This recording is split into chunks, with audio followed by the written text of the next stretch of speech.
Hello dear student, आज हम पढ़ेंगे centre of mass. Centre of मास का जो कंसेप्ट है उसका मीनिंग क्या है? सेंटर ऑफ मास का मीनिंग है कोई बॉडी है आपके पास, रेगुलर हो, इरेगुलर हो या पॉइंट साइज की हो।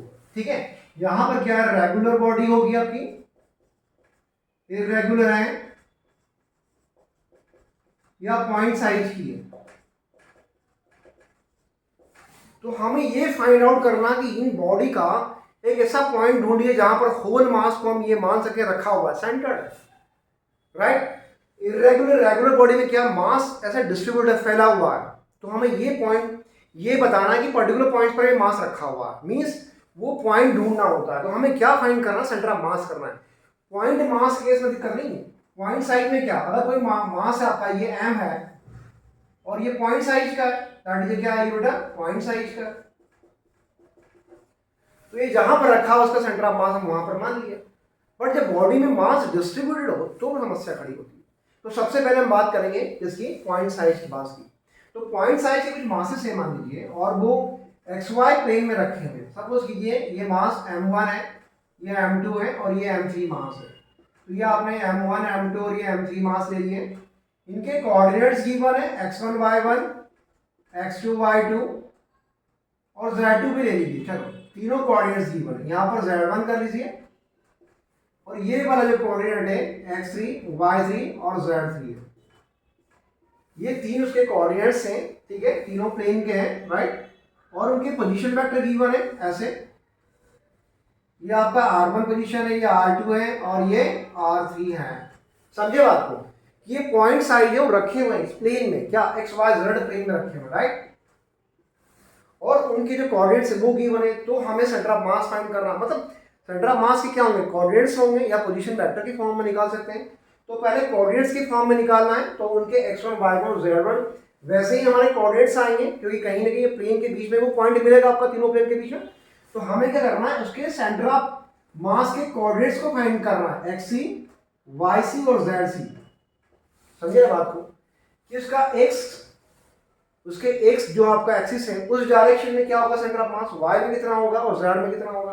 तो क्या होगा? ये formula particular m1x1 m2x2 plus m3x3 divide by क्या, m1 plus m2 plus m3 हो गया। ये क्या होगा? m1y1 plus m2y2 plus m3y3 divide m1 plus m2 plus m3।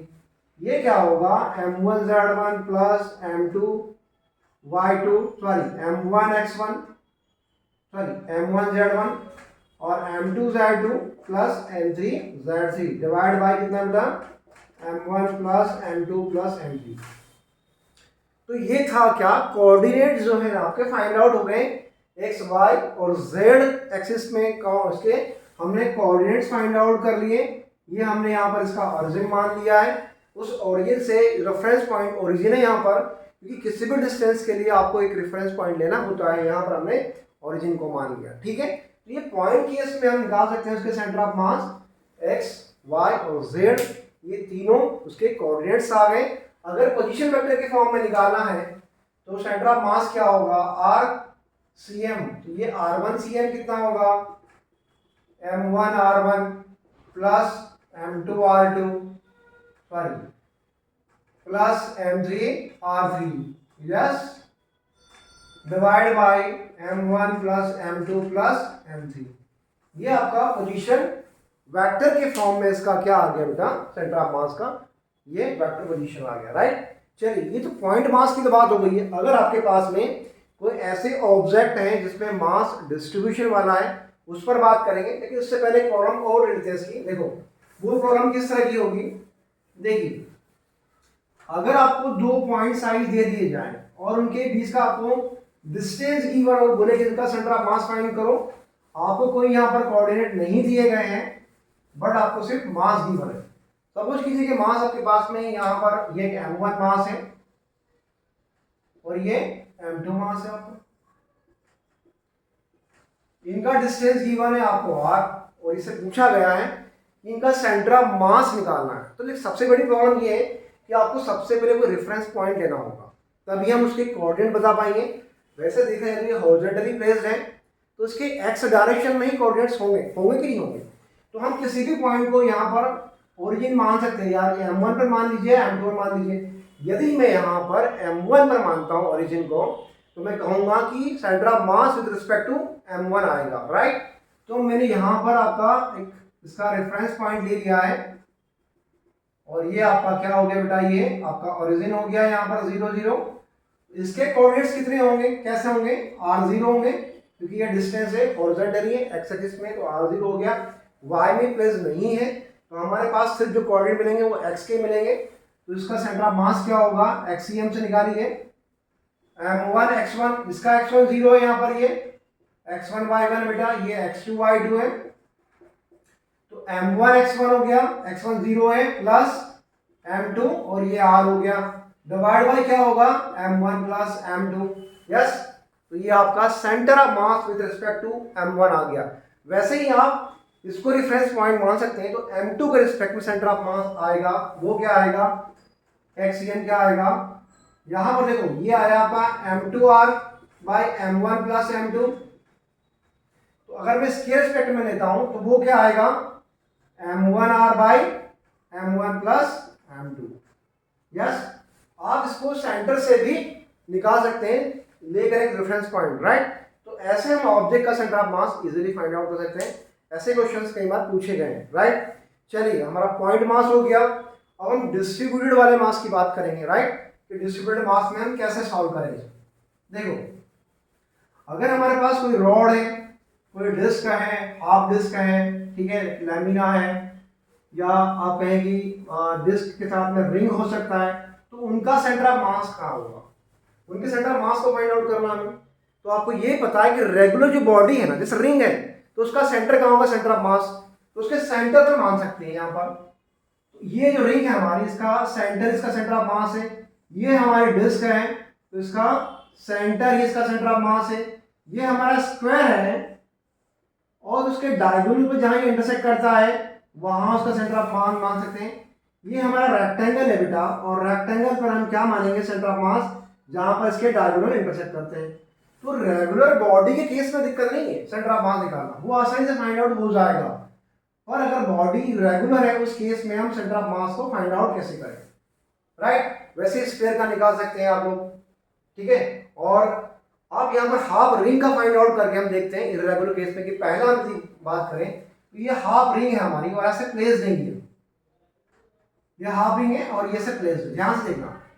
तो अगर मैंने ये यहाँ पर इसका बाइसेक्टर लिया है, तो ये वाई एक्सिस के रिस्पेक्ट में इसका मास क्या, सिमेट्रिक है। मतलब क्या होता है, ये मास इसका डिस्ट्रीब्यूटेड है, आधा इधर मास है, आधा इधर मास हो गया, राइट। तो हम इसको सिमेट्रिक मान सकते हैं वाई एक्सिस के। अगर ये वाई एक्सिस के सिमेट्रिक है, तो क्या आपका पोजीशन वेक्टर कहाँ पर आएगा, सेंटर ऑफ मास का, वो वाई एक्सिस के अकॉर्डिंग आएगा, वाई एक्सिस के अलोंग आएगा। तो ये सब हमें फाइंड आउट करना पड़ेगा। तो इसके लिए हम क्या करेंगे, सबसे पहले हम एक क्या करते हैं, मास डिस्ट्रीब्यूशन के लिए हम क्या करते हैं कि डेंसिटी का कंसेप्ट यूज करते हैं। डेंसिटी कौन सा, लीनियर वाला। तो डेंसिटी क्या होगा, अगर इसका मास m है और लेंथ क्या दिया है बेटा, इसका लेंथ l है, तो उसकी डेंसिटी क्या होगी, मास बाय लेंथ। तो ये लीनियर डेंसिटी वाला काम है। और मैं इसमें क्या करना है, छोटा सा dx लेंथ का, ये dy लेंथ का मैं यहाँ से एक सेक्शन ले लूंगा, और ये से इसको मिला दूंगा। तो ये वाला जो एंगल मिलेगा आपको, बहुत छोटा एंगल है ये डी थीटा है, और ये वाला एंगल थीटा है, राइट। हम क्या करेंगे, इंटीग्रेशन मेथड से इसका centre of mass find out करने की कोशिश करेंगे। फिर मैं उसके बाद में आपको एक शॉर्टकट तरीका बताऊंगा जिससे हम इसको फाइंड आउट कर सकते हैं। तो आपके पास में ये क्या हो गया, छोटी सी लेंथ है इसकी, पूरे के पूरे जो आपका हाफ रिंग है आपका, ये कहें बैंड वायर है जो हाफ रिंग के फॉर्म में, तो उसका ये क्या है, लेंथ है। तो ये अगर मान लीजिए यूनिट लेंथ का मास है, ये क्या है बेटा, ये मास ऑफ यूनिट लेंथ है। अगर ये मास ऑफ यूनिट लेंथ है, तो ये dy लेंथ का मास कितना होगा। तो यहां पर dy लेंथ का मास मैं कंसीडर कर रहा हूं dm है। कितना है बेटा, dm है। तो ये बहुत ही छोटा सा एलिमेंट है मास का, वो कितना होगा, जितना इसका लेंथ हो गया dy into density. Density means क्या, यूनिट लेंथ। तो इतनी लेंथ का कितना होगा, तो dy लेंथ का मास dy lambda into dy means क्या होगा, यूनिट लेंथ का मास पता है तो उसे दुगना या 0.5 टाइम्स इतने मास का, इतने लेंथ का हम लोग मास फाइंड कर सकते हैं। ये हमारे पास dm आ गया। तो अगर आपका मास डिस्ट्रीब्यूशन वाला प्रॉब्लम है तो उसके लिए हम क्या कर सकते हैं, एक्स कोऑर्डिनेट, वाई कोऑर्डिनेट और जेड कोऑर्डिनेट निकालने के लिए इस तरह के इंटीग्रेशन फार्मूले को हम यूज करेंगे। यहां पर एक्स है डीएम अपॉन ये इंटीग्रेशन डीएम, यहाँ वाई का है तो वाई डीएम अपॉन डीएम हो जाएगा। यहां पर जेड है integration Z DM by DM हो जाएगा। तो इस तरह से हम डिस्ट्रीब्यूशन मास में ये फार्मूला पुट करके आसानी से फाइंड आउट कर सकते हैं। एक्स वाई और जेड उसके कोऑर्डिनेट को फाइंड आउट कर सकते हैं। बट दिक्कत ये है कि ये जो रिंग है, ये जो मास है सेंटर डिस्ट्रीब्यूटेड वाला, ये हमने कैसे प्लेस किया। ये अगर वाई एक्सिस के अलोंग प्लेस किया तो वाई कोऑर्डिनेट फाइंड कर लो। अगर ये ऐसा होता एक्स एक्सिस के अलोंग तो एक्स का फाइंड आउट कर सकते थे। तो हमें जरूरत यहाँ पर वाई की होगी, क्योंकि ये वाई के अलोंग जिसका मास है वो डिस्ट्रीब्यूटेड सिमेट्रिकली। तो हम यहाँ पर वाई डीएम फाइंड आउट करने की कोशिश करेंगे। तो हम क्या निकालेंगे, इससे सेंटर ऑफ मास निकालेंगे। देखिए सेंटर ऑफ मास निकालना है हमें Y DM by DM. Yes, देखो वाई डीएम क्यों ले रहे हैं हम लोग, वाई एक्सिस क्यों ले रहे हैं, क्योंकि वाई एक्सिस का सिमेट्रिकली है ना, तो वाई एक्सिस क्या आएगा कि मास सेंटर ऑफ मास है उसी इसी लाइन के अलावा कहीं भी आएगा यहाँ पर। यस, तो क्या होगा सेंटर ऑफ मास आपका Y DM integration by DM. अब इसका भी इंटीग्रेशन करना पड़ेगा आपको। डीएम तो यहाँ फाइंड आउट हो गया, लेकिन वाई नहीं हुआ। वाई क्या है, यहां से अगर मैं परपेंडिकुलर ड्रॉ करता हूं इस पर, तो मुझे ये वाली लेंथ फाइंड आउट हो जाएगी वाई एक्सिस वाली। ठीक है, मैं इसको राइट एंगल ट्रायंगल का यूज करके, ये परपेंडिकुलर हो गया, इसके 90 के सामने वाला पार्ट हाइपोटेनस हो गया, तो हमारा ये रेडियस वाला पार्ट है, ये रेडियस है और ये आपका परपेंडिकुलर है। तो वाई बाय आर क्या होगा बेटा, ये साइन थीटा होगा। वाई इक्वल्स टू क्या होगा, आर साइन थीटा हो जाएगा। तो जो आपका वाई जो आपका है ना, जो वाई वहां पर कोऑर्डिनेट्स आएगा वो आर साइन थीटा के फॉर्म में आएगा। इतना ये वाली लेंथ परपेंडिकुलर जो आपका कोऑर्डिनेट्स है वो। यस, तो मैं यहां पर पुट कर दूंगा सीधा Y C M find out करने के लिए आर साइन थीटा हो जाएगा। आपका डीएम मास है, यहां से लैम्बडा इनटू डी वाई जाएगा। अब ये जो डी वाई है आपका, ये क्या है, एक्चुअली ये आर्क है, तो ये क्या होगा, स्मॉल एंगल डी थीटा क्या होगा, आर इंटू डी वाई हो जाएगा। ठीक है, आर इंटू डी वाई हो जाएगा ये आपका। यहां से क्या हो जाएगा, सॉरी यहां से आपका डी वाई क्या हो जाएगा बेटा, D Y equals to R D theta. ये कैसे हुआ, ये एंगल से हुआ है। ठीक है, एंगल क्या, आर्क बाय रेडियस है, तो ये वाला एंगल और ये आर्क है हमारा और ये रेडियस हो गया। तो आर्क बाय रेडियस से हमें एंगल फाइंड आउट हो जाएगा। तो यहां से डी वाई लेस हम कर सकते हैं कैसे, theta equals to arc by radius से। तो ये हमारा आर्क क्या है बेटा, डी वाई है, डी वाई इंटू रेडियस, तो रेडियस कितना है हमारा, आर है। ठीक है, और एंगल से मल्टीप्लाई हो जाएगा तो आपका ये डी वाई हो जाएगा। नीचे मास जो है वो आप फिर से लिख दीजिए क्या, लैम्बडा इंटू डी वाई हो जाएगा। अब देखिए यहां से जो एंगल है पूरा वो आपका 0 से लेके पाई तक है, मींस कितना है, 0 से लेके पाई तक। तो यहाँ 0 से पाई आप एंगल लिख दीजिए, यहाँ पर 0 से ये पाई हो गया, तो ये आपका वाई सी एम हो गया। ठीक है, तो यहां पर मैं क्या पुट करूंगा, डी वाई की जगह आर डी थीटा पुट करूंगा। आर ये आप स्मॉल वन लीजिए। यस, तो मैं यहां पर 0 से पाई आर साइन थीटा है यहाँ पर इंटू आर डी थीटा हो गया। यस, नीचे आपका क्या होगा, इसमें लैम्बडा इंटू इंटीग्रेशन 0 से ये कितना होगा, पाई होगा, और ये डी वाई कितना है, आर डी थीटा हो गया। कितना होगा, आर डी थीटा हो गया। राइट, अब इसको इंटीग्रेट कर दीजिए और वैल्यू को पुट कर दीजिए। चलिए हम यहाँ पर इंटीग्रेट करते हैं। आर और आर क्या है, आर स्क्वायर है। ठीक है, तो आर स्क्वायर क्या है, यहाँ पर ये फिक्स्ड है, कांस्टेंट नंबर है हमारा। यहाँ नीचे भी आर है, उसको बाहर ले लीजिए। इंटीग्रेशन में ऊपर साइन थीटा और डी थीटा है, तो साइन थीटा का इंटीग्रेशन कितना होगा बेटा, cos theta, sorry minus cos theta होगा 0 से पाई। और नीचे देखो ये आर है, ये डी थीटा है, तो डी थीटा का क्या होगा, थीटा हो जाएगा 0 से पाई। वैल्यू पुट कर दीजिए, यहाँ आर से आर कैंसिल हो जाएगा हमारा। ठीक है, आर से आर हमारा यहाँ पर कैंसिल हो गया, तो मैं यहाँ पर पुट करूंगा कॉस थीटा की जगह minus cos pi minus cos 0, yes, ठीक है, माइनस कॉस पाई माइनस 0 हो जाएगा। ये वाला माइनस में बाहर रख दूंगा अभी, ओके, और ये थीटा क्या हो गया, pi minus 0, upper limit minus lower limit, ठीक है। अब कॉस पाई क्या होता है, -1 होता है, ये माइनस और ये -1 क्या हो गया, +1, कॉस 0 की वैल्यू 1 होती है, ये माइनस और ये माइनस क्या हो गया, +1, और नीचे पाई, तो ये आपका अल्टीमेटली आंसर आया 2r/5। तो इस तरह हम ये रिंग का क्या निकाल सकते हैं, हाफ रिंग का सेंटर ऑफ मास 2r/5 हो गया, राइट। वैसे ही हम डिस्क का भी फाइंड आउट कर सकते हैं, ठीक है। तो डिस्क का भी मैं आपको दिखा देता हूँ कैसे फाइंड आउट करेंगे हम, राइट। ये आपने यहाँ पे नोट कर लिया होगा, चलो मैं इसको रफ करता हूँ, ठीक है, इसका स्क्रीनशॉट ले सकते हैं फटाफट। चलिए अब क्या बचा है, अब बचा है आपका रिंग बचा है ना।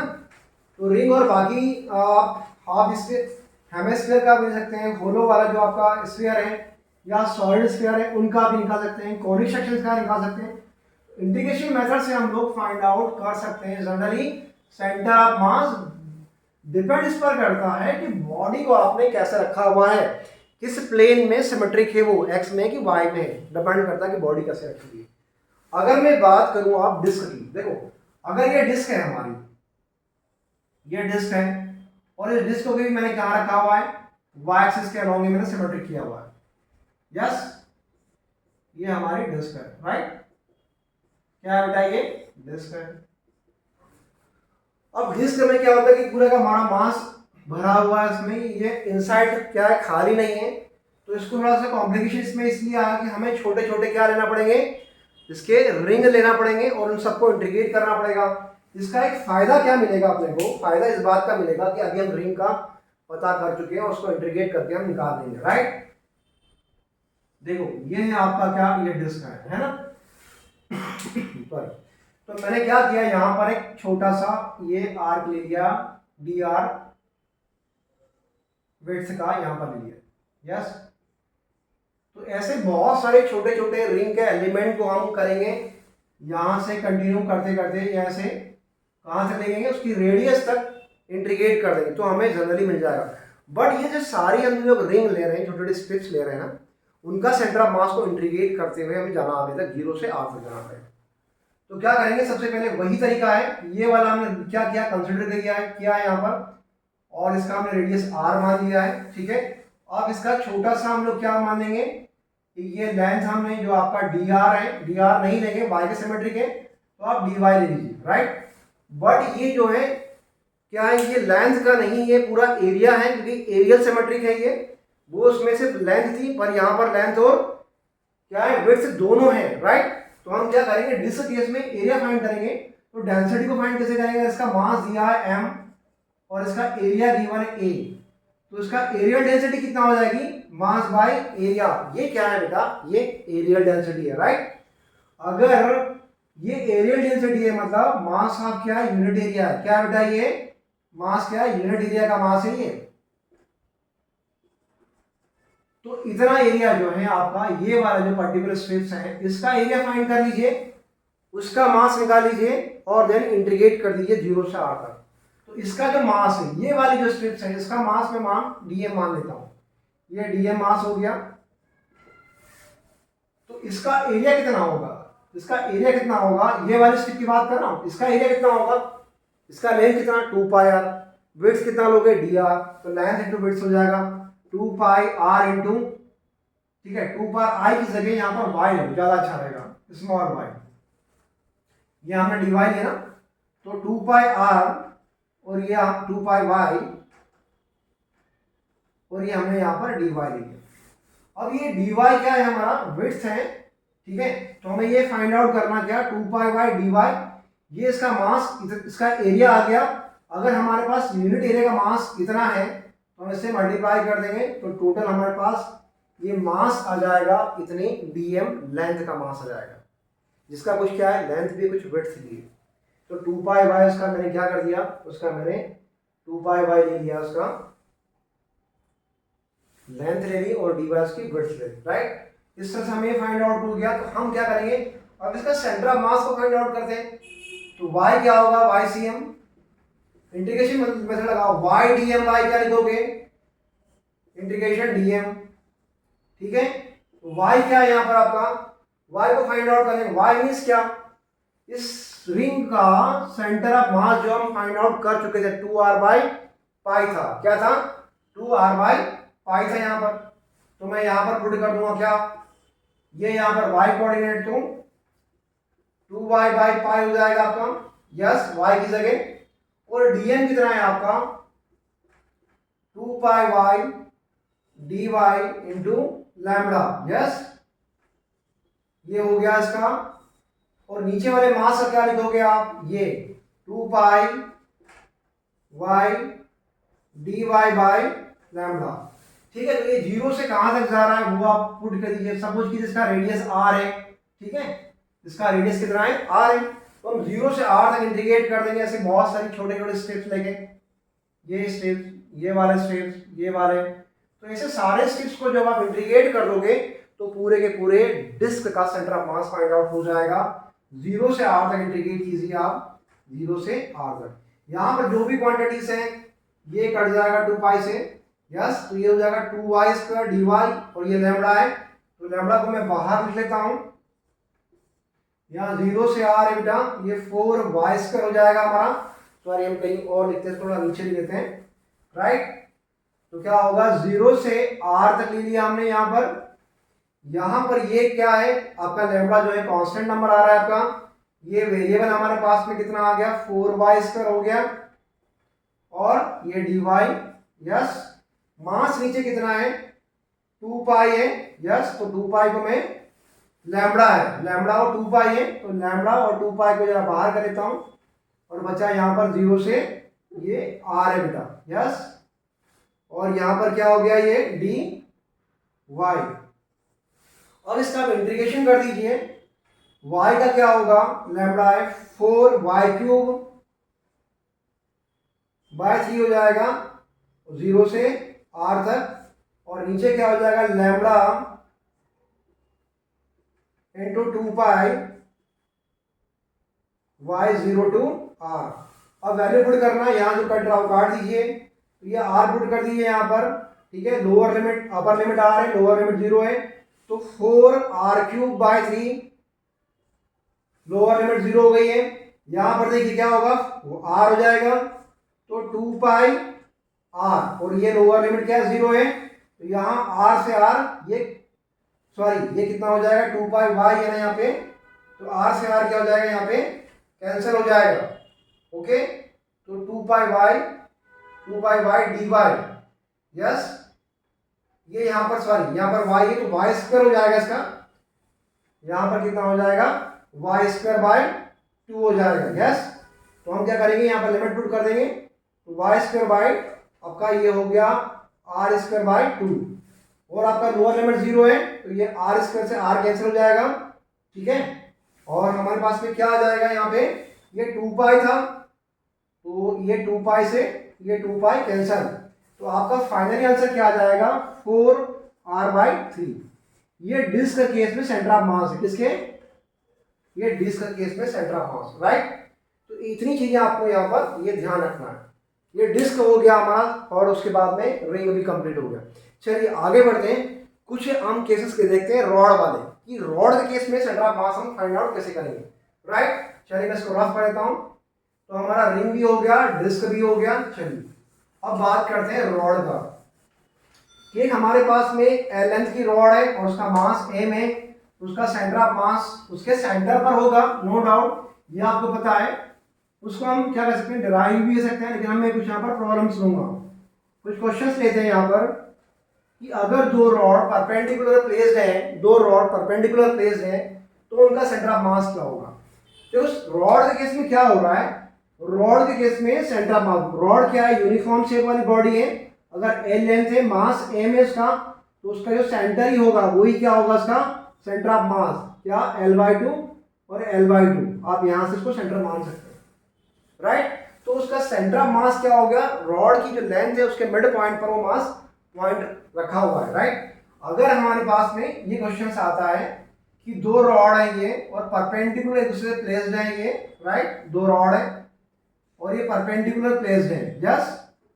तो हमें फाइंड आउट करना है कि उनका सेंटर ऑफ मास कहाँ होगा। ये एल है आपका, ये भी लेंथ एल है, इसका मास जो है वो एम है और इसका मास भी एम है।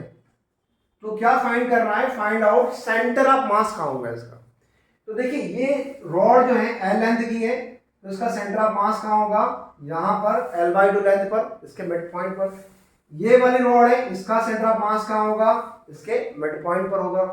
अब ये रॉड की जगह आप क्या कर सकते हैं, पॉइंट मास कंसिडर कर सकते हैं, क्योंकि हमें उनके सेंटर ऑफ मास पता चल चुके हैं, राइट। हम क्या करेंगे, मैं इसको हटा देता हूँ पूरी रॉड को, यहां पर लिखूंगा और ये मैंने आपको ओरिजिन मान लिया। क्या मान लिया मैंने, ये ओरिजिन मान लिया है, यहां पर मैंने ओरिजिन मान लिया, राइट। देखिए तो ये है मास आपका m है, जो क्या है, ओरिजिन से कितना डिस्टेंस है इसका, L/2, ये L/2 बना दिया यहाँ पे। ये एक मास इधर है, ये ओरिजिन से कितना है L/2, ये भी L/2 डिस्टेंस पर है। तो ये दो मासेस आपके पास में आ गए, L/2 ये है, L/2 ये है। इनके कोऑर्डिनेट्स क्या है, ये y डायरेक्शन में है, y एक्सिस के लॉन्ग सिमेट्रिक है, तो क्या होगा 0 L/2, और ये x एक्सिस के हैं तो क्या होगा L/2 0। ये इसके कोऑर्डिनेट्स आ गए, क्या आ गए, ये कोऑर्डिनेट्स हमने फाइंड आउट कर लिए। तो अब अपने फार्मूला लगा सकते हैं, क्या, x1 y1 वाला, तो मैं इसको x1 मान सकता हूँ, इसको y1 और इसको x2 और ये y2 हो गया। तो इसका xen क्या होगा बेटा, m1x1 plus m2x2 divide by क्या, m1 प्लस m2 होगा।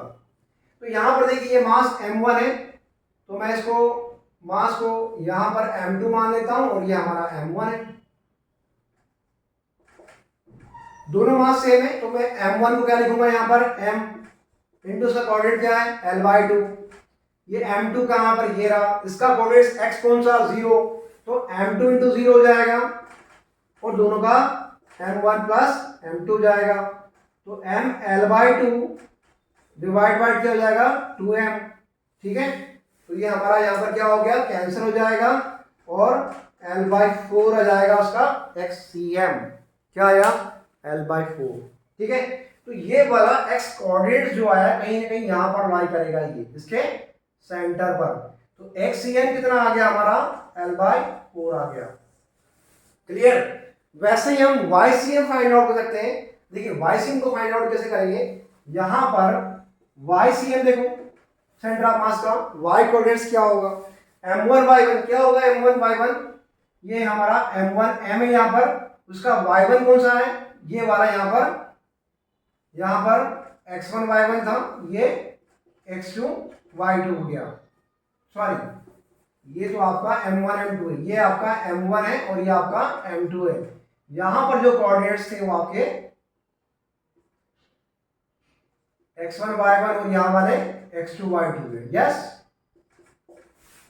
तो m1 y1 कितना, y1 इस डायरेक्शन में 0 है, तो ये 0 हो गया, m इंटू 0 प्लस m2 क्या है, m है, और उसका y कोऑर्डिनेट्स कितना है L/2 है, यस, ये L/2। तो m1 प्लस m2, ये टोटल मास हमारा। तो ycm क्या होगा, m L/2 और नीचे क्या होगा 2m होगा। तो ycm भी कितना आ गया हमारा, L/4 हो गया। तो हमने ycm को भी फाइंड आउट कर लिया, L/4 हो गया, क्लियर। तो ऐसे हम कंपोजिट रॉड के जो सेंटर ऑफ मास है उनको फाइंड आउट कर सकते हैं, उनको पॉइंट मास में कंसीडर कर लीजिए। तो ये जो आपका एग्जाम्पल है ये कंपोजिट मास का है, कि दो मासेस को कंपोजिट कर दिया गया, उनका centre of mass find out करो, राइट।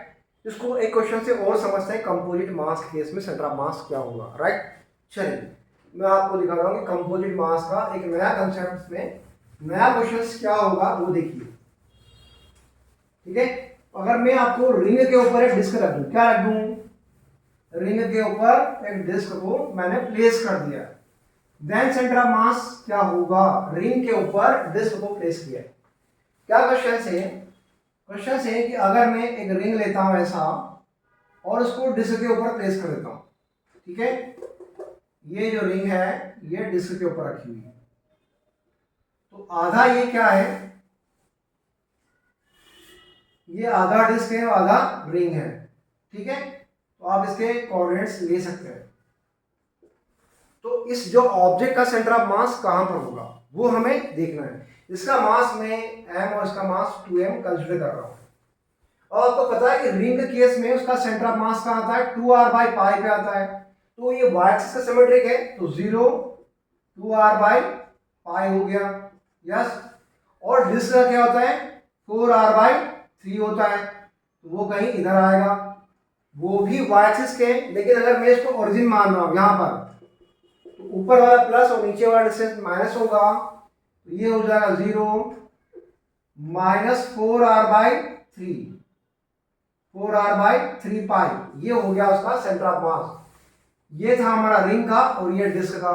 अब आप इनको मास, इसको पूरे को हटा दीजिए, मास कंसिडर कीजिए, ऐसे पॉइंट मास बना दीजिए। ये जो रिंग है इसका मास m है और इसके कोऑर्डिनेट्स हैं 0 2r बाई पाई। ये जो डिस्क है हमारा, ये मैं लिखता हूं रिंग और ये हमारा डिस्क है। इसके सेंटर ऑफ मास क्या होगा, इसका सेंटर ऑफ मास बोलिए 0 और 4r by pi, 4r by 3 पाई। ये नेगेटिव होगा नीचे की ओर इसलिए। ये हमारा क्या हो गया, ओरिजिन हो गया। अब हो गया ये केस आसान। और इसको हम क्या करेंगे, इसके y कोऑर्डिनेट फाइंड आउट कर लेंगे। x तो है नहीं इसमें, तो y कोऑर्डिनेट्स क्या होंगे इसके, y CM क्या होगा, m1 y1। देखो m कितना है यहाँ पर, 2m है डिस्क का, डिस्क का जो मास है वो 2m है। तो ये हमारा m1 और ये हमारा m2 कंसिडर हुआ, ये x1 ये y1 और ये x2 और ये y2 हो गया।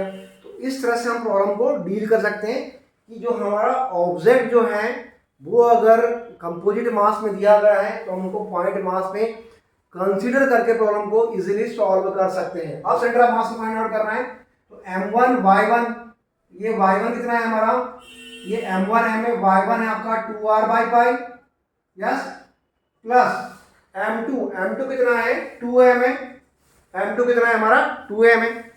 और उसका y2 कोऑर्डिनेट देखिए कितना है, y2 कितना है 4r बाई 3 पाई, पर वो नेगेटिव है, यस, नीचे की ओर है। और ये से नीचे तो क्या लिखोगे, माइनस 4r बाई 3 पाई, ये इसका y2 कोऑर्डिनेट्स है, और m प्लस 2m इसका टोटल मास है। अब इसको आप सॉल्व कर लीजिए, तो ये हो जाएगा 2mr बाई पाई, और ये माइनस क्या हो जाएगा 8mr बाई 3 पाई, और नीचे 3m हो गया।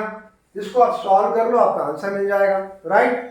ठीक है, ये काम आपका है, इसको सॉल्व कर लो और आपका आंसर मिल जाएगा। तो ये काम आपको करना है, ठीक है। मैंने तो आपको आइडिया दे दिया कि हम कंपोजिट मास के केस में कैसे प्रॉब्लम को हैंडल करेंगे, राइट। चलिए, इसके बाद में आपका कट सेक्शन वाला जो प्रॉब्लम्स है वो देख लेते हैं। क्या कट सेक्शन है, या मान लीजिए कोई डिस्क है और डिस्क को ऊपर हमने एक और कोई छोटा सा डिस्क लगा दिया, उस केस में centre of mass find out करना है, या उस डिस्क से रिमूव कर दिया तो कैसे करेंगे, वो वाला प्रॉब्लम भी हम देख लेते हैं, राइट। चलिए अब देखते हैं हम डिस्क वाला प्रॉब्लम। ये आप इसका स्क्रीनशॉट ले लो फटाफट। चलिए मैं रफ कर रहा हूँ, ठीक है, रफ कर रहा हूँ। चलो अब क्या करना है, हमें डिस्क वाला जो प्रॉब्लम है वो देखना है सेंटर ऑफ मास के लिए। क्या देखना है, डिस्क वाला प्रॉब्लम। अब डिस्क में क्या हो रहा है कि हम डिस्क वाली जो प्रॉब्लम्स है उसमें दो तरीके से हैंडल कर रहे हैं। पहला तो उसमें कोई कट सेक्शन लगा रहे हैं, दूसरा उसी डिस्क के ऊपर एक छोटा सा डिस्क जो है वो ऐड कर रहे हैं। दो अलग अलग प्रॉब्लम्स हैं, उनको देखेंगे। देखो पहले प्रॉब्लम में क्या कर रहे हैं, कट कर रहे हैं, दूसरे प्रॉब्लम में क्या है, ऐड कर रहे हैं। तो पहला वाला जो प्रॉब्लम है आपका, ये आपका डिस्क है ना, और ये डिस्क का रेडियस है r, ठीक है, ये डिस्क है, इसका रेडियस कितना है, रेडियस r है। तो यहां पर मैं r/2 लेंथ का, r/2 रेडियस का एक और डिस्क लगा देता हूं। क्या करता हूं, r/2 रेडियस का एक और डिस्क लगा दिया, ठीक है। ये कितना है, r/2, कितना रेडियस है बेटा इसका, r/2 है। r/2 रेडियस का एक और डिस्क लगा दिया यहां पर मैंने इस तरह से x एक्सिस के अलोंग में, ठीक है। तो मुझे फाइंड आउट करना है कि इसका सेंटर ऑफ मास किधर होगा। ओके, तो क्या करेंगे इसको सॉल्व करने के लिए। देखो ये तो था हमारा डिस्क पहले वाला, ये बाद वाला डिस्क है, और ये हमारा पहले वाला डिस्क है। तो ये जो बाद वाला डिस्क है हम इसको यहाँ पर रखा हुआ है, उसका रेडियस सॉरी, उसका रेडियस कितना है r/2 है। तो पहले वाले जो डिस्क है ना उसका सेंटर ऑफ मास आपको पता है क्या होगा, सेंटर ऑफ मास के ओरिजिन पर होगा और ओरिजिन को हमने 0 माना हुआ है। तो यहाँ पर ओरिजिन आपका 0 0 है जो पहले वाले डिस्क का मास है। तो इस मास का, इस डिस्क का जो मास है वो m है, इसका रेडियस r है और सेंटर ऑफ मास क्या था स्टार्टिंग में, वो है आपका 0 0, राइट। ओके, अब हमने एक और यहाँ पर ये डिस्क लगा दिया है, ठीक है। अब ये इसका रेडियस कितना है r/2 है। तो हमें क्या करना पड़ेगा, इसका मास फाइंड आउट कर लो और इसका सेंटर ऑफ मास तो कहाँ होगा, इसके सेंटर पर होगा। तो हम दोनों केस में सॉल्व करेंगे। तो इसका जो मास है वो कितना होगा, मास को फाइंड करो। कैसे फाइंड करेंगे, अगर इसका मास जो है कैपिटल M है तो मास डेंसिटी क्या होगा, मास बाय एरिया होगा इसका πr²। ये क्या हो गया, यूनिट एरिया का मास हो गया। मास ऑफ क्या, यूनिट एरिया बताइए, mass of unit area.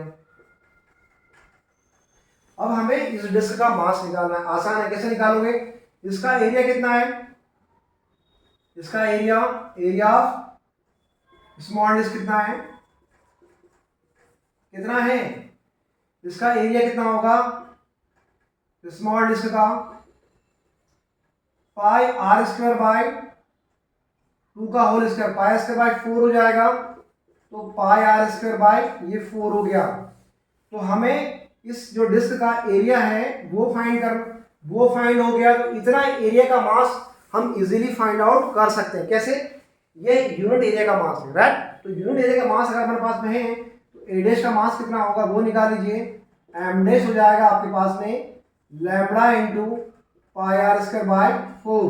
Lambda कितना है m πr², ठीक है, इंटू क्या होगा πr²/4।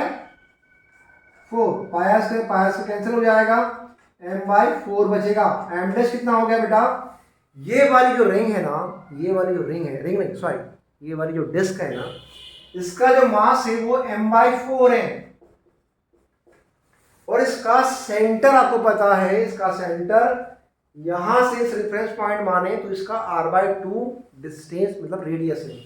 तो इसका सेंटर आप यहां पर मान सकते हैं इसके सेंटर पर और उसके कोऑर्डिनेट्स होंगे r/2 और 0। ये जो पहले वाली जो रिंग है हमारी उसका centre of mass 0 0 means origin पर था।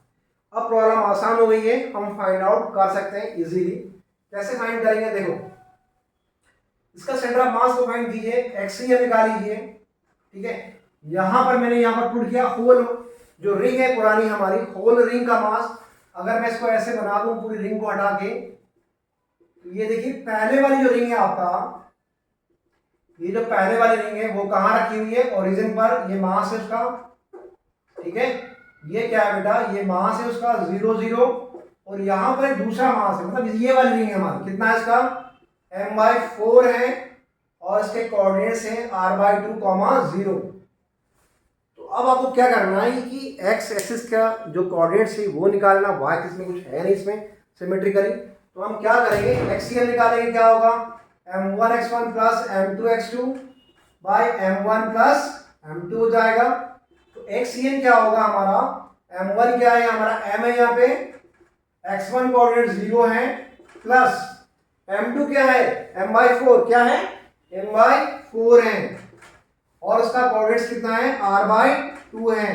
मास कितना है m प्लस m/4 हो जाएगा, ठीक है। सॉल्व कर लो इसको, ये क्या हो जाएगा ऊपर mr/8, यस, और नीचे क्या होगा सॉल्व करोगे 4 और 8 क्या होगा 5m/4, ठीक है। m से m कैंसिल हो जाएगा, ये 4 2 8 हो जाएगा, राइट। तो ये आपका फाइनल आंसर आएगा r/10।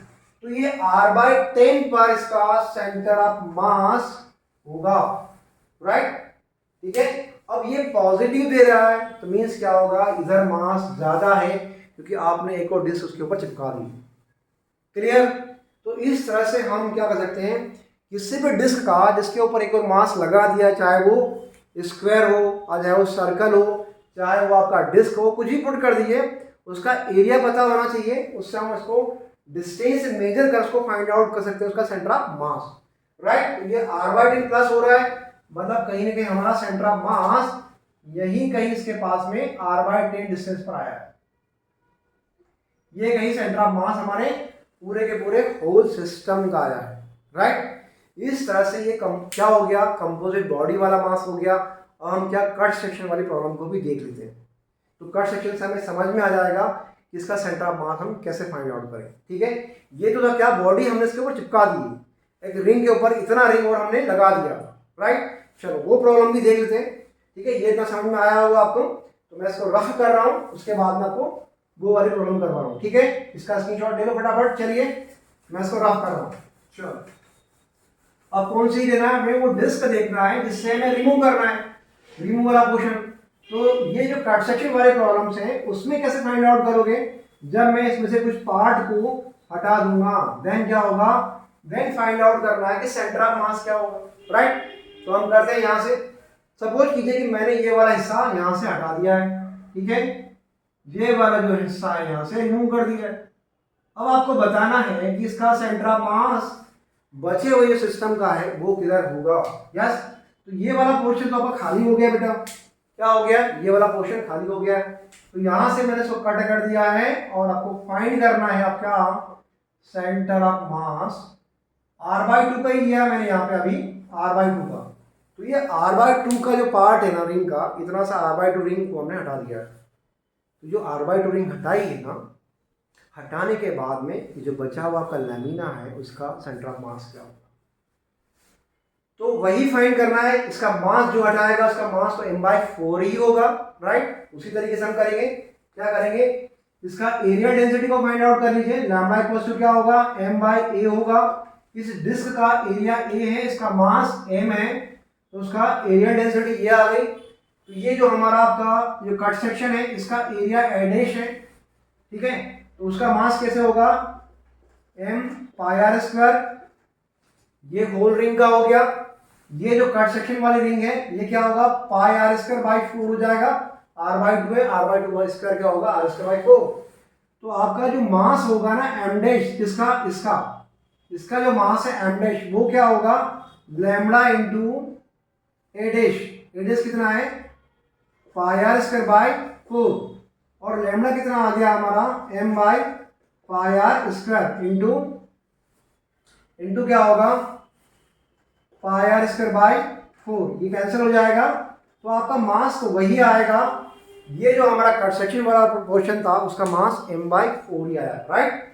उसका रेडियस r/2 है, तो इसके कोऑर्डिनेट्स क्या हो जाएंगे, r/2 0। और जो रिंग थी हमारी उसके कोऑर्डिनेट्स कितने हो गए, उसके कोऑर्डिनेट्स क्या हो गए, उसके कोऑर्डिनेट्स 0 0 थे जो इनिशियल में थे। तो इनिशियल रिंग के कोऑर्डिनेट्स पता है, तो मैं फिर से इसको हटाकर यहाँ पर एक ऐसा डायग्राम बना रहा हूँ। यस, यहाँ पर रखा हुआ ये मास है आपका, रिंग का मास है बेटा, 0 0 पर पुट है। और ये आपका जो आपका कट सेक्शन है उसके कोऑर्डिनेट्स है, उसका मास है जो हटाया गया, रिमूव्ड मास है, वो कितना है आपका, m'/4 को रिमूव किया गया है, तो -m/4 को हमने यहाँ से हटा दिया है। और उसके जो कोऑर्डिनेट्स हैं कितने हैं बेटा, r/2 और ये 0 है। यस, तो फार्मूला लगाइए, रिमूव किया गया है, xn क्या होगा, m1x1। तो ये आपका m1 कौन सा, ये वाला पूरा डिस्क का है। x1 क्या है, उसके कोऑर्डिनेट्स जहां पर ये 0 में पुट करना, ओरिजिन में पुट है। यस, अब क्या करोगे, इसमें से ये रिमूव्ड पोर्शन है तो क्या करना पड़ेगा, माइनस करना पड़ेगा। इतना मास कितना है, m2, m/4 इंटू इसके कोऑर्डिनेट्स कितने बेटा, r/2 है, राइट। अब इसमें से क्या होगा, m1 प्लस m2 नहीं करना पड़ेगा, यहां पर क्या करना पड़ेगा, जो मास आपने हटाया है उसको माइनस करना पड़ेगा, a minus m/4। a minus m/4 कर दिया तो आपका आंसर आएगा 0 माइनस mr/8 हो गया यहां से। और ये कितना होगा, 3m/4 हो जाएगा। क्या हो जाएगा, ये 3m/4 हो जाएगा, right, m minus m/4। Okay, तो यहां से क्या हो जाएगा, 4 2 जा 8 हो जाएगा, m से m कैंसिल हो जाएगा, माइनस r/3 2 जा 6। तो इसका सेंटर ऑफ मास क्या है बेटा, इसका सेंटर ऑफ मास क्या आया है, -r/6। और वो किधर होगा, लेफ्ट साइड में होगा, सेंटर ऑफ मास कहाँ लाई करेगा, सेंटर ऑफ मास कहाँ लाई करेगा, जहां पर ज्यादा मास रखा होगा, मतलब जिस साइड मास ज्यादा होगा, राइट, उस साइड क्या होगा, इस डिस्क का पूरा सेंटर का पूरा मास का सेंटर होगा जहां से हमें स्टार्ट किया था। ठीक है बच्चों, नेक्स्ट जो आपका भी इसमें वीडियो आएगा उसमें मैं आगे की जो प्रॉब्लम्स है इसमें सेंटर ऑफ मास की और भी वो करवाऊंगा। ठीक है, आज के लिए इतना ही। ओके, ठीक है।